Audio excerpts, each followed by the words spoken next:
Buenas tardes, alumnos. Hoy vamos a continuar con miembro superior y específicamente con antebrazo y con el hueso que nos quedaba, que era cúbito. Bien, recordamos que el antebrazo está limitado por arriba con el brazo y con el codo, y por debajo con la mano a través de la articulación de la muñeca, y que el antebrazo estaba formado por dos huesos, un hueso externo que está representado por el radio y un hueso interno que está representado por el cúbito. Hoy vamos a hablar de cúbito. Acá lo vemos perfectamente, el radio en la parte externa, el cúbito en la parte interna. Aprovechamos esta imagen para volver a enfatizar en los segmentos del brazo: hombro, clavícula y escápula. Brazo formado por el húmero.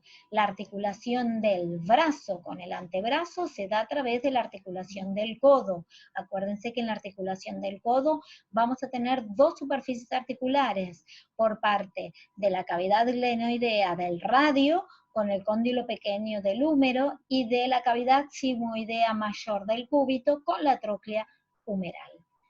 Y finalmente en la parte inferior vamos a encontrar la mano. La mano que se va a articular con los huesos del antebrazo a través de la muñeca. La muñeca es una articulación radiocarpiana, no interviene el cúbito. Es importante saberlo. Muy bien, hablamos del cúbito. El cúbito está situado en la parte interna del antebrazo.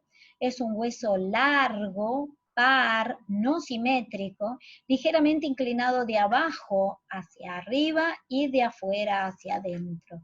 Y presenta un cuerpo o diáfisis y dos extremidades, extremidad superior y extremidad inferior. Caras. Vamos a hablar de las caras del cuerpo o de la diáfisis. Presenta tres caras, muy parecido al radio, pero con una leve diferencia. ¿Cuál es? Tenemos la cara anterior y posterior, iguales al radio, pero presenta cara interna. Los bordes igual. Tenemos borde externo y borde anterior y posterior, parecidos al radio. Entonces, acuérdense, para fijarlo, tanto el radio como el cúbito tienen bordes y caras anterior y posterior, pero el cúbito tiene cara interna y tiene borde externo a diferencia del radio. La extremidad superior va a estar formada por una gran cavidad que se denomina cavidad sigmoidea mayor. Por detrás de la cavidad sigmoidea mayor vamos a encontrar el olecranon. Por delante la apófisis coronoides, que la apófisis coronoides va a estar formado por dos partes. Una parte superior que va a formar parte de la cavidad sigmoidea mayor del cúbito y una parte inferior que presenta rugosidades para el braquial anterior. Músculo braquial anterior que ya lo habíamos nombrado cuando hablamos en húmero. La extremidad inferior es, me olvidaba. Además, vamos a encontrar la cavidad sigmoidea menor, que se va a articular con el segmento cilíndrico del radio. En la parte inferior vamos a encontrar, acá como vemos perfectamente, la cabeza del cúbito y la apófisis estiloide, que es mucho más pequeña respecto a la del radio. Bien, entonces volvemos a enfatizar: cúbito, caras anterior, posterior e interna, bordes anterior, posterior y borde externo. Recuerden que el borde externo es cortante y se va a insertar el ligamento interóseo. Esto permite a que ambos huesos que conforman el antebrazo estén unidos. Y también se puede considerar como un medio articular. En la parte superior, en la extremidad superior, vamos a encontrar la cavidad sigmoidea mayor, por detrás el olecranon, por adelante la apófisis coronoides y en la parte lateral la cavidad sigmoidea menor. Y en la extremidad inferior la cabeza del cúbito y la apófisis estiloides. Muy bien. Ahora vamos a hablar de la diáfisis. En la diáfisis del cúbito dijimos que tenía 3 caras. En su cara anterior vamos a encontrar el canal en sus 3 cuartos superiores, en donde se inserta el músculo flexor profundo de los dedos, y en su parte inferior se inserta el extremo interno del músculo pronador cuadrado. En esta cara se encuentra generalmente el agujero nutricio. En la cara posterior, en la parte más alta, se observa una superficie triangular para la inserción inferior del músculo anconio, que está limitada por abajo por una línea.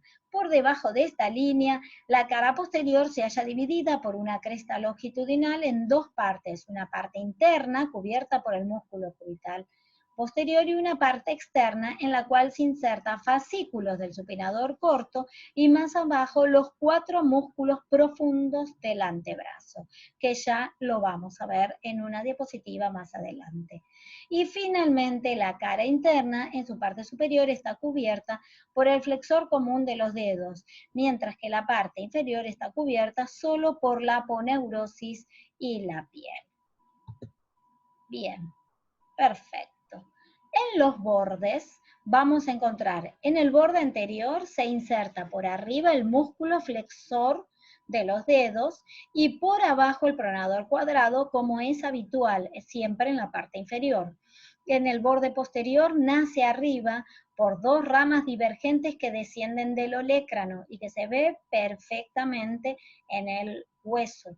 Por arriba de este borde presta inserción el flexor profundo de los dedos y el cubital anterior. Y en su tercio medio, el cubital posterior. En el borde externo, por eso le denominan interóseo también, encontramos el ligamento interóseo, que se bifurca para dirigirse a la vez hacia los extremos de la pequeña cavidad sigmoidea del radio, que ya lo hablamos en el otro video. En la región triangular resulta que se insertan fascículos inferiores del músculo supinador corto. Bien, por último, enfatizamos extremidad superior, encontramos cavidad sigmoidea mayor, por detrás el olecrano, por adelante la apófisis coronoides. En la parte lateral externa encontramos la cavidad sigmoidea menor, que se va a articular con la cabeza o el perímetro de la cabeza del radio. En la parte inferior vamos a encontrar la cabeza del cúbito con la apófisis estiloides. Bien, por último, vamos a hablar de los músculos superficiales y profundos que encontramos en el antebrazo. En el antebrazo, como en un plano superficial, encontramos el anconio, el cubital posterior, el flexor común de los dedos y el extensor propio del meñique. Y en los planos profundos encontramos el abductor largo del pulgar, el extensor largo del pulgar, el extensor corto del pulgar y el extensor propio del índice. Bueno, espero que les haya quedado claro cúbito. Recuerden que el antebrazo está formado por 2 huesos, el radio y el cúbito. El próximo video será a mano. Nos vemos pronto.